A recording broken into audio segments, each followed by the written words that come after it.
Nunamit pasang Kalimantabe tinebehno ing yuladuni dumawah ing tawang towang tinepatno ing tulak manuk.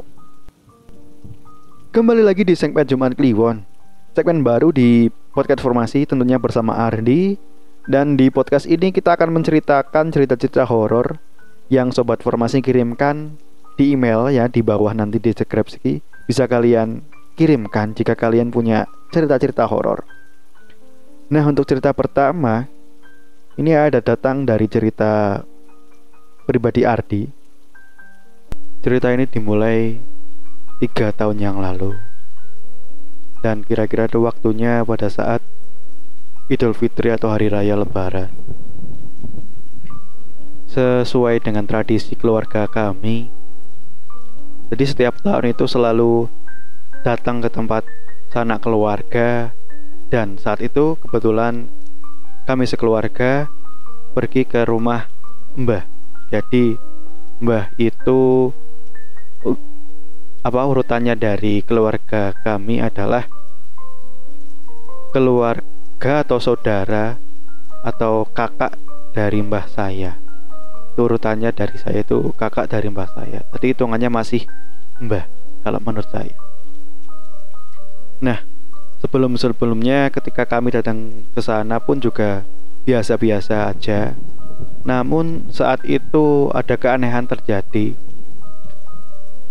Mbah saya atau mbah yang sedang saya kunjungi bersama keluarga itu adalah dulunya memiliki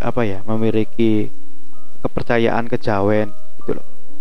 Jadi waktu itu memang di ruang tamu itu ada pusaka atau kita sebut aja keris pusaka itu di depan ruang tamu di dinding. Nah, dulu waktu kita sering sekali, tadi setiap Lebaran itu selalu mengunjungi mbah itu, namun tidak terjadi keanehan apa-apa. Cuma waktu itu yang saya rasakan keanehannya itu terjadi ketika saya mencium harum kayak bau bunga atau bau minyak wangi yang sangat wangi sekali. Jadi itu baunya sangat wangi sekali sampai menusuk hidung saya. Kemudian terjadi seperti mau mual gitu loh. Terjadi mual, kemudian punggung saya itu rasanya sangat tertekan sekali, berat sekali gitu loh. Saya mulai gelisah di situ. Saya tanyakan untuk berbisik kepada adik saya yang kebetulan duduk di samping saya, yang diiduki bapak dan ibu saya di sampingnya gitu loh. Tapi ketika saya menanyakan kepada adik saya secara berbisik gitu, "Bir, gitu, kamu mencium gak ada bau yang aneh gitu?" Dia bilang nggak mencium apa-apa gitu, biasa aja. Nah, karena itu terjadi sampai saya itu tidak kerasan di sana. Jadi cepet-cepet ingin berpamitan gitu pada mbah, terus kemudian pamit dan ceritalah itu selesai dari sowan simbah itu, cerita kepada bapak ibu kemudian sama adiknya juga. Tadi itu saya mencium bau yang sangat-sangat wangi gitu. Baunya itu sampai menusuk hidung dan sampai membuat mual gitu. Sampai punggungku saya pun juga kayak ikut istilahnya itu kayak tertekan gitu, berat. Rasanya itu di punggung saya itu berat. Enggak, dan semuanya itu bilang enggak. Tuh. Cerita terus berganti hari, kemudian ketika ada acara halal bihalal masih di suasana lebaran itu, saya ketemu dengan salah satu sepupu saya, atau sebenarnya itu urutannya adik mbak saya punya anak. Saya koreksi, mbak saya punya anak itu juga seumuran saya gitu. Saya tanya karena kan kabarnya anak dari mbak saya itu termasuk yang kalian sebut sebagai indigo atau yang punya indera keenam. Saya tanya bahwa ketika kamu namanya sebut saja Mas D gitu lah, Mas D gitu loh, atau Mas D gitu loh. Mas D ketika sowan ke Mbah itu merasa ini enggak bau yang sangat wangi, terus hawanya nggak enak gitu, tertekan sama mau mual. Oh iya bener gitu, sana emang ada sosoknya gitu loh. Tapi saya nggak tanya sosoknya, cuma saya nggak lihat sosoknya, tapi saya merasakan itu nggak enak gitu, di sana gitu. Oh iya memang bener gitu, sana itu ada ceritanya yang menjaga atau gimana di sebuah pusaka itu yang ada di ruang tamu. Kemudian cerita ini atau keanehan ini yang terjadi pada diri saya itu terus berlanjut. Hari ganti hari, hari berganti hari, bulan berganti bulan gitu loh. Kemudian muncul hal yang aneh lagi terjadi pada diri saya. Jadi ketika saya tidur gitu selalu bermimpi hal-hal yang horor. Di horornya itu bukan apa ya, horornya itu bukan kayak misalnya hal yang menakutkan atau situasi yang menakutkan, tapi lebih ke horornya itu adalah emang benar-benar seperti bertemu dengan sosok gaib gitu loh, terus pergi ke tempat yang kayaknya itu bukan tempat manusia gitu loh, yang belum pernah saya kunjungi gitu loh, seperti itu. Kadang-kadang juga mimpi itu aneh sekali, karena mimpi itu terjadi ketika saya itu tidur kedua. Jadi saya itu sering kebiasaan bangunnya itu jam 2, terus ibadah gitu loh. Setelah beribadah selesai sholat gitu, habis itu tidur lagi. Nah di jam-jam ketika tidur lagi itu menunggu subuh, itulah jam-jam dimana saya selalu diganggu. Sebenarnya bukan hanya mimpi, tapi kadang-kadang juga sering sekali mendapatkan gangguan gaib. Contohnya seperti tidur, kita kalau kalian sebut seperti rep-repen atau apa ya, ketindihan, tapi itu lebih kenyata gitu loh, lebih real gitu rasanya. Karena di saat itu saya yakin saya diganggu oleh makhluk gaib gitu loh. Suatu ketika, ini ceritanya seperti ini. Tadi ketika tidur itu saya rep-repen atau ketindihan. Jadi badan itu nggak bisa digerakkan. Terus saya itu merasa di sudut apa ya namanya, di sudut tempat tidur atau amben, kalau disebut ranjang lah kalau bahasa Indonesia itu ranjang. Di tepian ranjang itu ada ya duduk, sosoknya itu seperti wanita berbaju putih gitu, wanita berbaju putih kayak daster gitu, rambutnya panjang, menghadapnya membelakangi saya gitu loh. Itu tidak ada duduk di situ loh, dan dia itu munculnya dari atap langit gitu loh, munculnya dari atap langit terus turun gitu rasanya, duduk di pinggiran. Kemudian itu badan rasanya udah nggak bisa digerakkan. Saya mencoba untuk melawannya dengan berbagai macam cara. Salah satunya saya berdoa gitu, berdoa sekuat tenaga saya mencoba bergerak. Agak lama waktu itu, saya berdoa lagi. Rasanya itu seperti apa ya, kayak kalau ketindihan itu kan nggak bisa bergerak, dan itu kayak yang menindih itu bukan kayak secara fisik, tapi secara energi gitu. Berarti energinya itu kayaknya apa ya, badan saya itu dipenuhi dengan energi yang menekan saya gitu loh, seperti itu. Kemudian saat itu saya berhasil, dengan sekuat tenaga saya berhasil bangun, dan kemudian saya ketika bangun ya sudah nggak ada apa-apa gitu. nggak ada yang mengganggu, nggak ada yang itu cewek apa wanita yang di pinggir ranjang itu udah nggak kelihatan atau udah hilang. Kadang-kadang juga ketika saya tidur, ketika saya tidur itu yang paling mengerikan adalah, yang membuat saya itu ngeri adalah saya itu merasa seperti yaitu ada cewek, ada wanita yang apa yang istilahnya itu ngeloni atau apa ya, memeluk saya dari belakang. Menurut saya masih tidur, masih rebahan. Tidur saya itu biasanya tengkurap. Nah, dari atasnya itu kayak ada yang memeluk gitu. Dan itu rasanya hangat banget, hangat. Jadi kayak ada apa kehidupan atau ini ya namanya suhu badan seseorang gitu. Suhu badan manusia yang menempel di punggung saya gitu, memeluk dengan erat. Saya sadar waktu itu bukanlah hal yang lumrah atau yang normal. Makanya saya itu biasanya melawan. Sekuat tenaga saya melawan untuk apa? Menangkislah dia supaya tidak menempel di punggung saya. Dan kadang-kadang juga saya itu merasa kayak tubuh saya itu terhempas ketika tidur, dan di keadaan repen seperti itu. Saya seperti didorong oleh energi yang sangat kuat sampai tubuh saya itu seperti bergeser dari tempat tidur gitu loh. Gitu loh.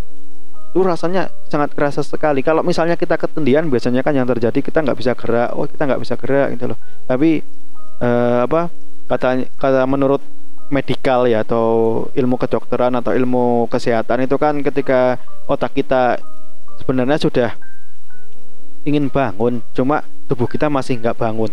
Jadi ada kontra dari pikiran dan rasa kita untuk bangun. Tapi kalau yang saya rasakan itu bukan cuma nggak bisa bergerak gitu loh, tapi tubuh saya itu seperti didorong dengan kayak energi gitu loh.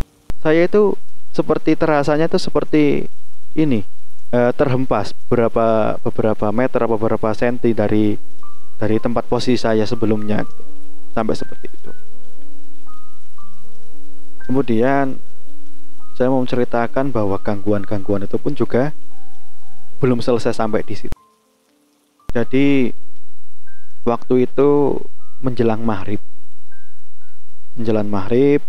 saya berada di lantai 2 rumah saya. Jadi rumah saya itu 2 lantai. Di lantai 2 itu ada balkon yang mengelilingi seluruh permukaan atau luas di lantai 2. Jadi balkonnya itu muter. Jadi kalau tampak dari depan rumah saya ada balkon. Balkon itu kalau kita susuri atau kita jalan itu menyusuri balkon itu akan sampai ke belakang rumah gitu. Nah, di samping rumah itu ada kamar saya yang juga ada sebuah jendela. Jadi jendela itu ada 2 di kamar saya.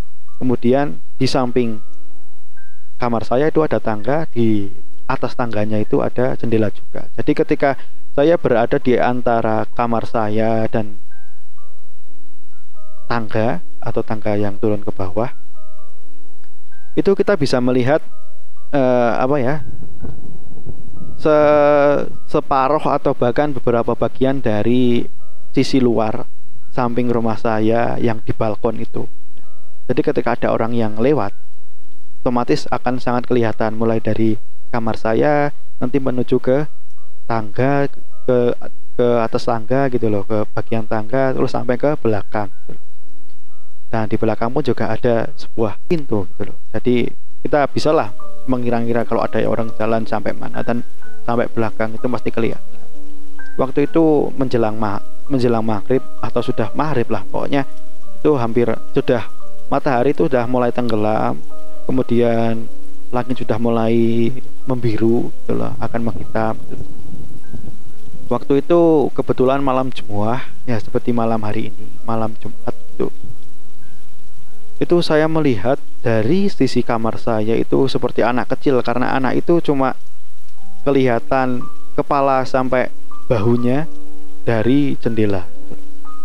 Saya melihat anak kecil itu berlari ke sisi belakang. Loh, padahal di situ keadaannya cuma ada saya sama adik saya. Ketika seperti itu siapa gitu loh. Saya kejar keluar, ternyata nggak ada apa-apa gitu. Jadi siapa itu anak kecil yang kelihatan berlari gitu. Aduh, merinding saya. Kelihatan berlari di luar jendela gitu, dan tidak ada, ketika saya kejar tidak ada wujudnya gitu loh, nggak ada sosoknya yang tadi berlari, karena tadi itu sangat jelas gitu loh, melihat mata telanjang gitu. Nah, itu satu keanehan lagi. Kemudian banyak sekali, makin kesini, makin hari semakin banyak sekali gangguan, terutama ketika malam-malam menjelang pagi gitu. Waktu itu seperti biasa, karena kebiasaan saya selalu bangun pagi sekitar jam 2, jam 3 gitu, bangun untuk sholat atau ibadah. Nah, waktu itu saya bangun dan sholat seperti biasa. Kemudian setelah sholat selesai, saya berdoa seperti biasa. Ketika berdoa itu, saya berada di depan ranjang saya. Tadi sebelah ranjang tuh saya gelar sajadah di situ, atau menggelar sajadah di situ, dan di belakang saya kemudian itu ada tembok jendela, yang jendela itu yang saya tadi ceritakan. Di bawahnya itu saya senderkan gitar, karena saya sering bermain gitar. Saya senderkan gitar, itu posisinya pas di belakang saya. Jadi gitar itu pas di belakang kanan saya, bersender di dinding itu. Waktu itu setelah selesai sholat, saya berdoa, itu masih dalam keadaan yang khusyuk lah, yang karena pagi itu kan sangat hening sekali gitu, jadi enak sekali buat berdoa. Nah, waktu itu tiba-tiba saja dari belakang saya itu terdengar seperti gitar itu dipetik, ting gitu. Loh, saya masih shock gitu. Kemudian saya menoleh ke belakang, loh ini bener nggak sih tadi ini bergerak gitu. Saya belum langsung teriak atau keluar gitu, atau berlari meninggalkan kamar saya, turun ke bawah gitu, ke tempat bapak dan ibu saya gitu. Saya masih terbengong gitu loh, masih bengong di depan gitar. Saya menoleh di depan gitar, waduh, ini apa yang terjadi gitu, apa benar ini tadi kepetik sendiri gitu loh. Saya masih nggak percaya itu kepetik sendiri di belakang saya gitu, dengan suara yang sangat jelas, ting gitu. Nah, waktu itu agak lama saya membeku diam di depan gitar. Kemudian itu udah nggak beres, saya merasa ini udah nggak beres. Kemudian saya pergilah ke bawah, saya turun ke bawah, terus bilang bahwa ini Pak, ada ini gitu. Ya surapopo lah. Terus karena saya emang saya lebih nyaman di atas, di lantai 2. Kamar saya cuma satu, dan di sini nggak ada yang nempatin selain saya, nggak ada yang tidur di sini selain saya. Bapak ibu saya juga tidurnya di bawah di lantai 1. Tapi waktu itu tetap saya nggak mau takut gitu loh, nggak mau takut. Ya udahlah, sudah, kalau sudah ini ya ke atas lagi, kemudian tidur lagi. Nah, seperti itulah. Di rumah saya itu ada banyak misteri lah. Jadi kalau nanti kita ceritakan mungkin akan menjadi part-part atau episode-episode yang banyak. Kemudian di kamar saya lagi juga sering kali ini. Tadi dulu ada cerita, saya punya gebetan,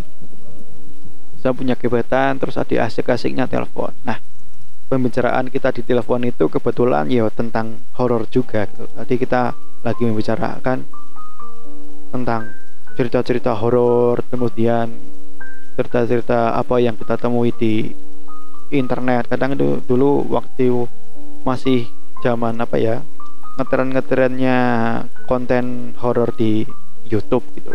Kita cerita-cerita tentang horor, tentang YouTube gitu.